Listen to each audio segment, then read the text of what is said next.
नमस्कार मित्रांनो, मी गणेश. स्वागत आहे तुमचं आजच्या नवीन व्हिडिओमध्ये. तर मित्रांनो, तुम्ही ज्यावेळेसही एखाद्या वेळेस कॉल लावण्याचा प्रयत्न करता आणि मित्रांनो तुम्ही ज्यावेळेसही कॉल लावता त्यावेळेस तुमचा कॉल न लागता डायरेक्ट इथं कट होतो.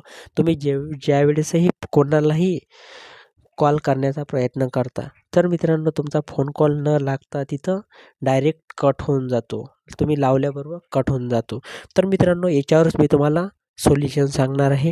तर मित्रांनो आजच्या व्हिडिओमध्ये मी तुम्हाला जी ही माहिती सांगणार आहे ती तुमच्यासाठी खूप इम्पॉर्टंट आहे. तर मित्रांनो व्हिडिओ स्किप करू नका, व्हिडिओ पूर्ण पहा. तर सुरू करूया आजचा व्हिडिओ. तर मित्रांनो इथं तुम्हाला काय करायचं, तुमच्या मोबाईलची इथं सेटिंग इथं ओपन करून घ्यायची आहे. तर ही सेटिंग उघडल्यानंतर मित्रांनो इथं तुम्हाला काय करायचं आहे, तर इथं तुमच्या मोबाईलमध्ये तुम्हाला मोबाईल नेटवर्क सेटिंग असे तुम्हाला ऑप्शन पाहायला मिळेल. तर माझ्या मोबाईलमध्ये इथं मोबाईल नेटवर्क हे नाव पाहायला मिळते. तुमच्या मोबाईलमध्ये सिम कार्ड डाटासुद्धा असू शकते. तर इथं तुम्हाला याच्यावर ओके करायचं आहे.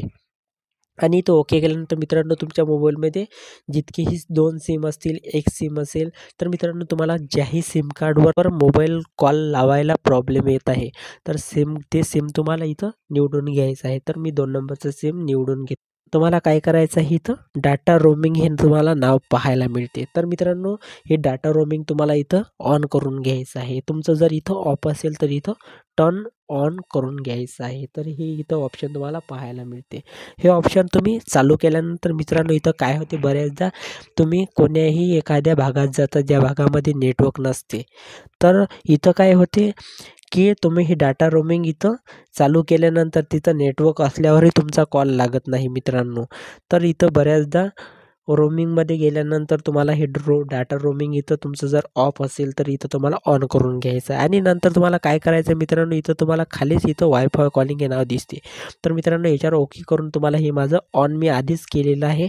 तर हे तुमचं ऑफ असेल तर इथं ऑन करून घ्यायचं आहे. मित्रांनो बऱ्याचदा काय होते, याच्यामुळेच तुमचा कॉल लागण्यास तुम्हाला अडचण येते. तर हे तुम्हाला इथं ऑन करून घ्यायचं आहे.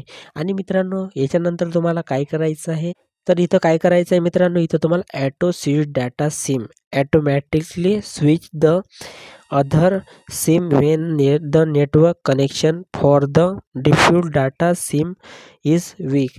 तर हे मित्रांनो तुमचं इथं ऑफ असेल तर मित्रांनो हे सुद्धा तुम्हाला इथं ऑन करून घ्यायचं आहे. नंतर मित्रांनो हे ऑन केल्यानंतर तुमचा कॉल लागण्यास तुम्हाला कधीही इथं अडचण येणार नाही मित्रांनो. हे सुद्धा तुम्हाला चालू करून घ्यायचं आहे. आणि नंतर मित्रांनो तुम्हाला इथं तुमच्या मोबाईलचा इथं डाटा हे इथं ऑफ असते, खूप वेळा ऑफ असते. तर मित्रांनो इथं तुम्हाला डाटासुद्धा तुमच्या मोबाईलचा इथं चालू ठेवायचा आहे. याने सुद्धा खूप फरक पडतो.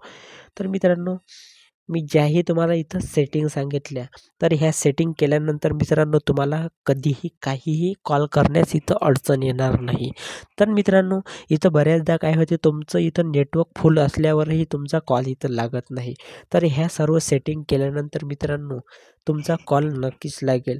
आणि मित्रांनो मी जी ही माहिती तुम्हाला सांगितली ते तुम्हाला समजली असेल अशी मी आशा करतो. आणि मित्रांनो व्हिडिओ आवडला असेल तर लाईक आणि शेअर करा.